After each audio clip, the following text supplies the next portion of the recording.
All right. Hello and welcome to another sales chat. And today I am delighted to welcome Tim Haller, who's in Boston. I'm correct, Tim, Boston today? Yes, one of the two good days in the East here in the U.S. Excellent. My name is John Golden from SalesPOP Online Sales Magazine, Pipeline of CRM. I'm actually today, not as I'm normally am, in San Diego. I'm actually in lovely Vienna in Austria. And my colleague Martha is also somewhere in the city. I don't quite know where in the city you're hiding today, Martha.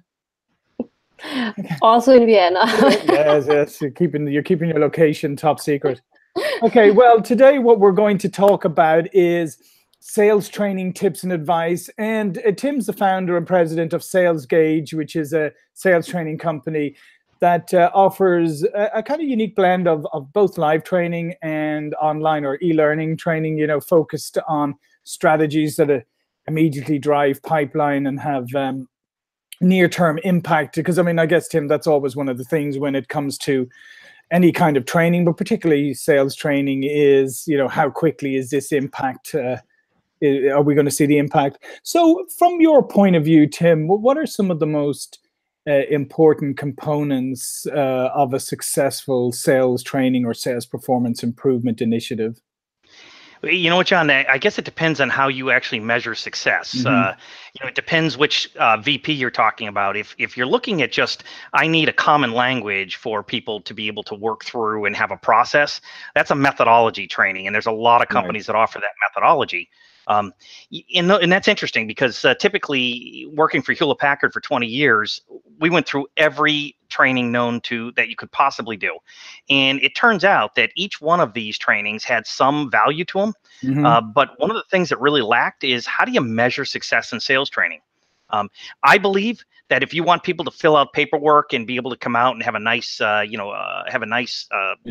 blue sheet or whatever that you're using, then that's what you need to be able to buy for sales training.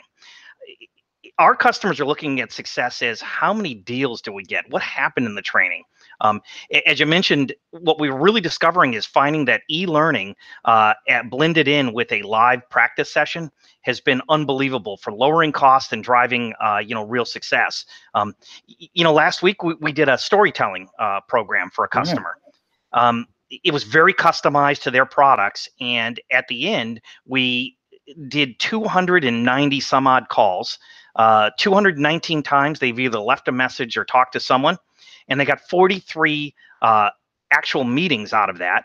And at the end of the day, one of the women, this woman, Erica, sent me a note and said, not only did the class go really well, but she ended up closing an opportunity the following day on something that she made a phone call in that day. So if you're looking for success, that's what I look for is did you get something out of it? Yeah, so that's it. So let me just focus in for a moment on that. So you mentioned the blend of e-learning and then live training. Is that live training in person? Is it live training? Is it virtual live training? Can it be either or? And what do you find is appropriate for maybe self-paced e-learning, and what's appropriate for live? I mean, how do you get the best out of both of those media? So they can be virtual and they can be live. If we talk about the e-learning, what you really need to do is make it to be about an hour long. And these are the concepts that you want people to learn, because it used to be that I would come in and do a live session and we'd spend 2 to 3 hours on doing the lecture, and then we would do the live training. Well, it turns out now that we can immediately deliver 2 modules, which is really a 50% cost savings to the customer. Right. We can do 2 modules in the time it takes us to do what used to take us to do 1, because we've got that e-learning. What's appropriate is that whatever you do has got to be under 90 minutes basically in order to get people to stick. And the real value of the tactical training is that people are practicing it. They do it right away. And then I guess it's the ongoing reinforcement, because one of the things, and I was in the sales training industry for a while, the biggest obstacle always was you could come in, obviously, and you could do a sales performance improvement initiative with the company. Everybody's super pumped and enthusiastic about it. And then you leave, and you've trained the managers and you hope that they're going to, but you have no you have no way of really impacting it going forward. And the highly motivated ones will take it and run with it, and they probably train themselves anyway. But the rest of them, it kind of atrophies over time. Sales isn't for children. I mean, it's a hard job, John, right? And Yeah. to your point, making them practice and showing that it works. Again, this isn't about filling out paperwork. This is literally about making sure that they're working on a live deal, that they're making phone calls, that they're in the middle of a negotiation. That's the real value in being able to do tactical training. It's what they got to do every day. And if they can't be successful, that's not anything that a sales training is going to make work. What are some of the common issues that you see that you're when you're training that you can help address, such as, maybe one of the ones that I used to see a lot in the past was, salespeople maybe holding on too long to an opportunity, maybe not qualifying it enough in the early stages and then running into problems later. What are some of the common issues that you come across that you can address? Well, if you break down the process where we start with prospecting, the very first thing I talk about is, where your lead's coming from, number one, and then number two, how do you line them up so that you can be very efficient with them? So it's a time management piece that we need to teach people up front. The second one is, I love the CRM, but not when you're making calls. Make the calls and then go back and update your CRM. That really gets you to focus on what you need to do and move forward. When you think about deals, what really struggles is that they don't know how to qualify them. They really struggle with qualifying a deal. And, everyone thinks that their baby's really good looking and cute. But at the end of the day, your deals aren't. I mean, you think they're great deals, but when someone else looks at them, it becomes a problem. And we've got a couple of ways that we do attract, some differentiation there. But up front, it's about understanding what I call the critical business issue. And that's a really important one because we break it down into what we call the critical business, the critical technical, and the critical personal. And, I can address them if you'd like, John, on that side, but I'm not sure exactly what you're looking for. No, it's good where we're going with the conversation. I really like it. I think focusing in on the critical business issue, because I do think okay, so every salesperson, when they engage with the prospect, they at least try to have a business conversation and try to get to the business issues. But some people are better at it than others. What makes some people better at that? And part of it is that some people don't really know how to define what a real business issue is. Yeah, it turns out that's a little of both. One, that they think they're having a business issue conversation. The first thing that you describe is the technical issue. When they hear the pain point that they're actually going after, and they hear that issue that they can solve with their product or service, they jump on it, both feet in. And they're one or two questions away from qualifying for the critical business issue. When we talk about high value trade table, which is where we get into from a book called from Chris Voss, Never Split the Difference, Negotiate as if your life depends on it. When we get into high value trade tables, it's really about knowing how do you capture that information. And one of the very early captures is what I will refer to as the critical business issue. It's the people, time, and money. And if you stop from the pain point and go back and start engaging, how long does it take you to do this? How many people are involved? If you get two of the three, people, time, and money, you can actually calculate an ROI. Right. And if it's equal or less than a year, you probably have a good opportunity to close a deal.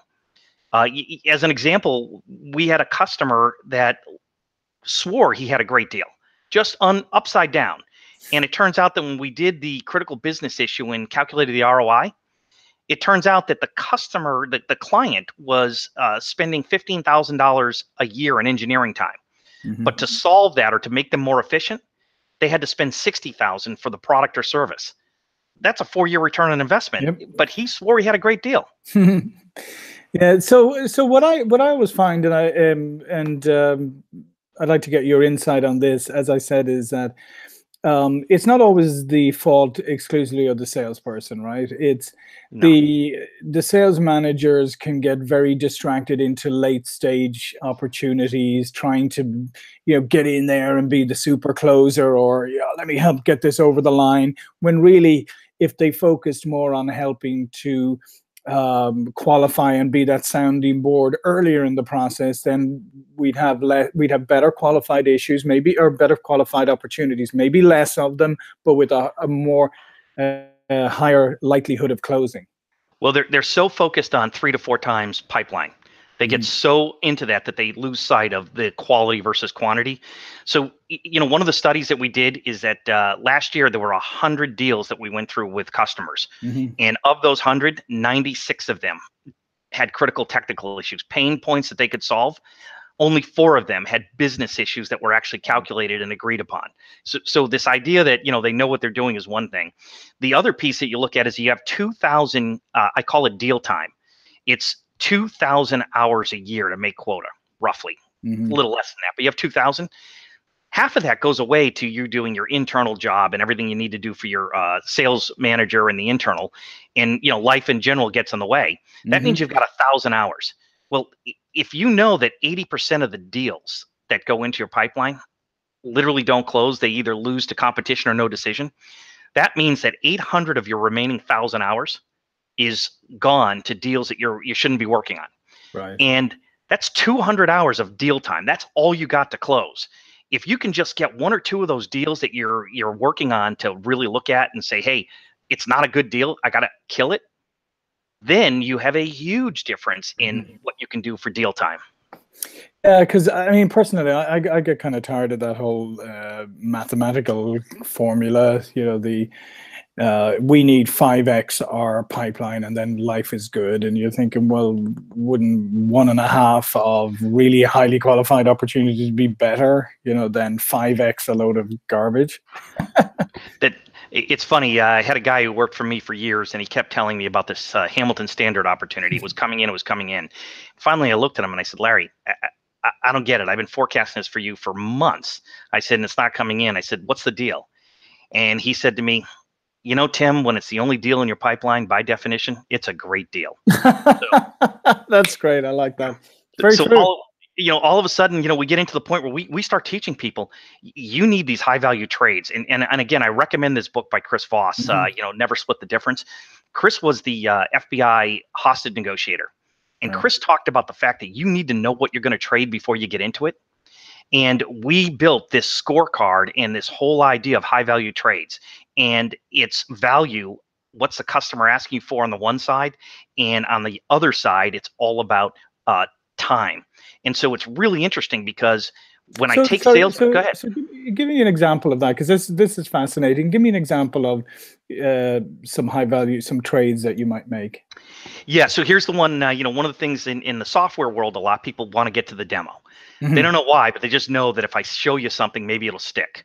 Right. Well, if you start thinking, okay, well, I could do a custom demo or I could do a standard demo. Well, those 2 items right there are increasing in value. The standard demo will cost you more money than a sales call or a recorded demo. The custom demo takes a lot of time, more people, etc. So all of a sudden, that whole idea that I actually am being asked to do a lot by my customer, I have the right to ask them to invest personally. They need to do more for me. So what I teach these guys is, hey, in order for you to do that, and I'm happy to do what you're asking for. If you want a custom demo, I'm happy to do it. In order for me to get that done, I'm going to need to think about a high value trade that I want. And that might be, you need to put together a requirement stock that states, how you're going to measure us, what you're doing, etc. The customer has to do that work. That all of a sudden becomes this idea that you're committing to work with them only if they're willing to work on your side. And when value looks at time on the right-hand side, and that's, value on the left and then time on the right, the critical business issue is like the 3rd item on the list. And a lot of the sales managers start saying to me, that seems like a really valuable thing. It should be more than 3 points. And I said to him, because you're looking at it in terms of value and not time. I need to know what the return on investment is before the deal gets into the pipeline, right? I need to know that we've got a good deal and you and the customer agree that we got a great return on investment. So you touched on something that's really fascinating here, and that I wanted to dig a little bit more into. I think what you said at the beginning there is, in order to do this kind of trading, right, the salesperson has to have a good degree of confidence and respect for their own time and the value that they bring, right? Because if I don't feel that way, I'm going to say, oh yeah, Tim, I'll do a custom demo for you. Yeah. I'll paint it whatever color you want it to be, and and I'll send you chocolates too. But it requires you to have some confidence in yourself and the value you're bringing for me to say, yeah, Tim, I'll do that for you, but here's what I'd like you to do in return. You just got it right on, by the way. It's not a hard concept, but if you don't plan it up front, right, it doesn't happen. You need to know what you're willing to trade and win. And I find it fascinating that salespeople don't ask enough questions. And like I said, the critical business issue they will actually check off as that's something that they've gotten from the customer. And yet, when I go back and say, "What's the return on investment? How long?" They have the technical issue. You can always sell with this issue. You can sell against the pain, but if you really go back to the business impact, because someone in your customer is doing this, you're not an expert in the finance, Right. but that little piece makes a huge difference, and they've got to be confident enough to do it. Unfortunately, they don't want to know the answer, so they don't do it. They, oh, if I get the answer, it might be the one I don't want, and then I don't have a deal, and then I might have to find another deal, which means I got to make a call. If I got to make a call, I'm petrified of the phone. So there's another interesting thing in your training nowadays. How much has it evolved over the years? Because one thing I see a lot of right now is people don't want to prospect anymore, right? Or they would tell you, well, cold calling's dead, and inbound rules, and I'll sit here and kind of wait for leads to be fed for me, because actually it's really marketing's job nowadays to fill my pipeline. So what's your answer to that? Well, there's two answers. One, when people get promoted, the first thing they think of is, oh, I don't have to call anymore. And great sales reps still, I don't care what you call it. Cold calling, it doesn't need to be cold calling, by the way, but networking and understanding your accounts and seeing what's going on. We just did one, which was something we called SLAM, a sales lifecycle account management program. And we took a customer through how their client goes to market, and then how to interview executives at each step so that they could go back in and create an opportunity. I don't care what you call it, that's prospecting. Right. But right now, it's BDRs. You hear sales development reps and business development reps. And they are usually people that are fairly inexperienced. They haven't quite figured out what they're doing yet. And they're being asked to go out and call people and generate leads. To that point, we actually created what's called a BDR Kickstart program, where we bring together BDRs, let them get a couple of different e-learnings, and then either virtually or live, depending upon how they want to do it, take them through how to get on that phone and tell a great story and handle an objection. That's the minimum that needs to happen. And it's really powerful when you watch these young folks get on and do it. We did one a couple of weeks ago where I had a small group, 4 or 5 people, and they were just amazing. They were energetic and ready to go, and it was fun. And, it all went on their oldest, coldest, deadest leads, and it worked wonders. Well, there's an interesting thing that you touched on there that you also mentioned earlier here, and that's storytelling, right? Because what you just said is, you teach them how to tell a story and then overcome the objections. But I mean, I'm trying to think of, I get a lot of unsolicited emails and phone calls and stuff, as we all do. I'm trying to think of the last time somebody captivated me with the story. So when you teach storytelling, tell me a little bit more about what do you teach them to do? The biggest thing that I like to be able to do is, your marketing people have done a lot of work for you. Go back and read your case studies, because that's where your story should come from. Right. And it's pretty simple, by the way. As I did with a customer, we took their infographics and a couple of their case studies in an ebook, and we immediately were able to build 5, 6, 7 different stories that you could reach out to their customers on. They were very customized. We teach them to actually start with some level of a pain point. Understand, based on your title, customers like yourself have been telling us. Again, you've got the confidence. One of our customers was able to. How do I get a few minutes just to talk with you about this? Or who should I speak to? It's literally about being able to build a very short story, 20-second voicemail. And the biggest thing here is that you need to do the one-to-one executive prospecting, which takes a lot of research and time. Sure. But this BDR, SDR world, you really got to get them into volume. How many things can I get done? And like I said, when we did it last week, in a 90-minute period, it was 290 dials. And that was 18 people. That's pretty powerful when you think about it. In 90 minutes, each one of you are doing 30 to 40 calls, and you need Yeah. to do 50 to 100 in a day. It's all a matter of time management, a little bit of technique, and having a great story. And obviously, as you were said, everybody was enthusiastic, and fun. I mean, you gotta, let's face it, if you're going to be making that amount of calls every day, you kind of got to get yourself psyched, hyped up, and because it's a tough thing to do, so you might as well make it fun. Yeah. Yeah, and recognize that most people like yourself, John, are not going to respond. Hmm. You need to be there at the right time, doing the right thing, and saying the right item that actually hits their pain point that they're willing to work with you on. Yeah, and I think that's part of the reason why you see a lot of people give up so easily. It's they make a few hundred calls or whatever it is, and they say, "Well, this is useless. This doesn't work." But as you say, yes, if you call me on an average day and pitch something at me, I'm if I even pick up, and if I do, I'm probably not going to listen to you. But there are occasions when an email's popped into my email box or somebody's called up about something that I've actually been thinking about, and I'm like, huh, maybe this is worth listening to. So it's like one of those things is it's out there if you keep going, right? It is, one of the things I tell people, John, and people say, oh, people don't listen to their voicemail, they don't do this. Look at, if people really like what you have to say, they will call you back. Hmm. And I don't care if you catch them live, they might be, engage you and have a meaningful conversation as you defined it. But at the end of the day, you really need to be able to get people to do work for you. If you're doing all the work and they're not doing any, you don't have a deal, you Hmm. know? It's the funniest thing is I say to salespeople, okay, tell me about the last meeting you were on, whether it was on the phone or in person. Hmm. And one of the things that they talked about is that they did all of these action items. And I said, great. What'd your What? customer have? Yeah, They said, nothing. well, they had nothing, right? They're waiting for us. Yes. Okay.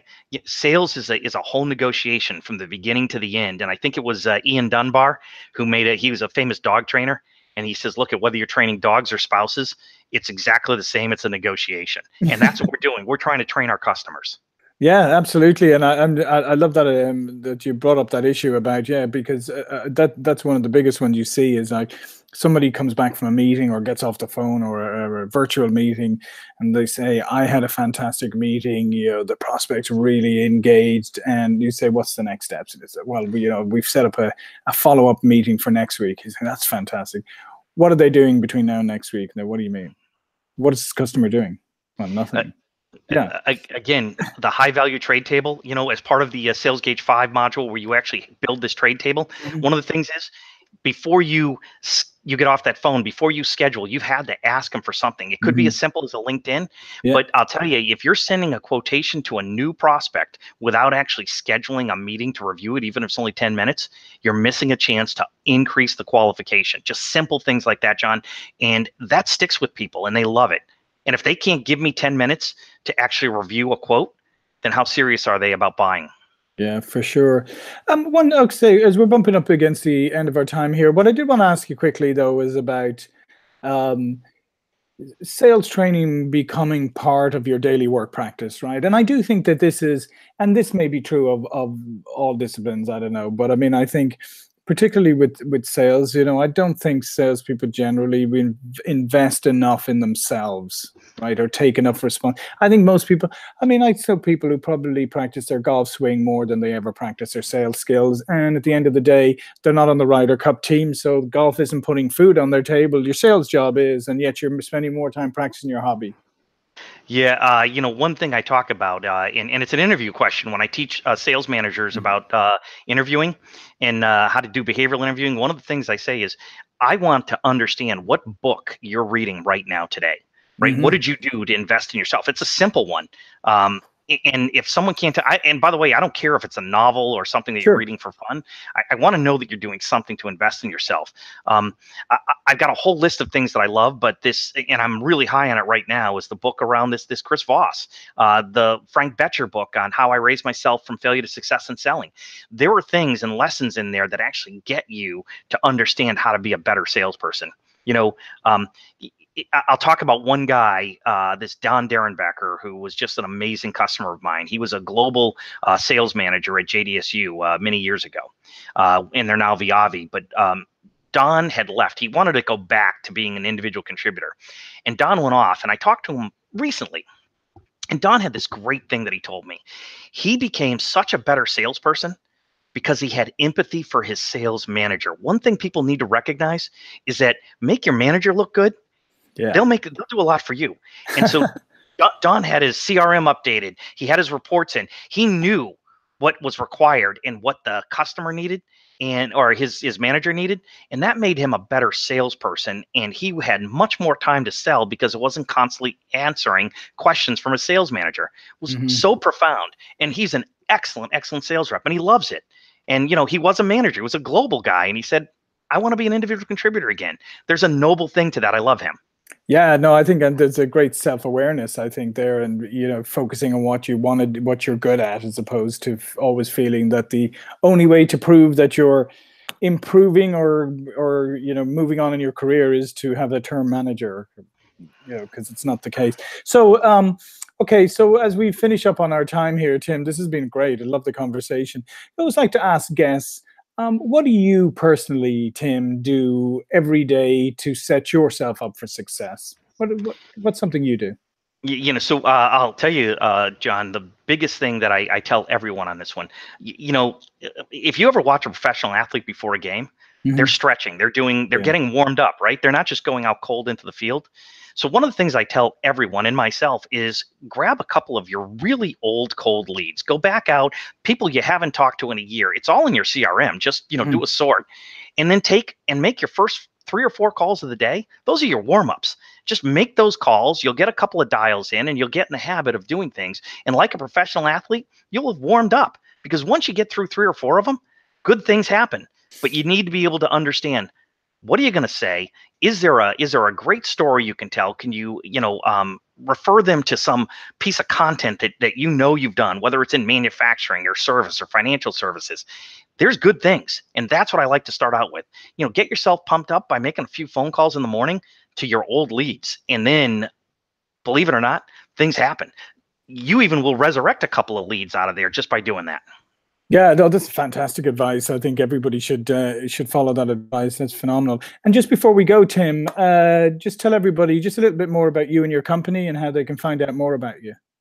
Yeah, the easiest thing to do is either send an email to us, info@sales-gauge, GAUGE.com, or you can actually go to our website, www.sales-gauge.com, and in that you'll see our e-learning platform. I got to tell you, what we've been told is that the e-learning platform is a very underpriced value. We give that away for customers to really get something out of it, and it's really targeted at that small company that really needs to do some training, but they can't fly everyone everywhere. So highly recommend that people check out what we do, and there's a resource page that has a lot of free stuff that we're giving away. Fantastic. So, thank you so much, John, for letting me come and talk with you today. I had a lot of fun doing this. Yeah, listen, thank you, Tom. That's Tim. Sorry, Tom. Tim Haller there in Boston. My colleague Martha here in Vienna today. My name John Golden, SalesPOP Online Sales Magazine, Pipeliner CRM, also in Austria, but will be back in the San Diego studio for the next one next week. Again, Tim, this is great. Glad you could join us. Glad the people could join us on Twitter. Martha, any fun stuff from Twitter today? Funny stuff, not, but very interesting ones. So. Excellent. Well, I look forward to reviewing the Twitter feeds later. Again, thanks everybody, and we'll see you all again for a sales chat really soon.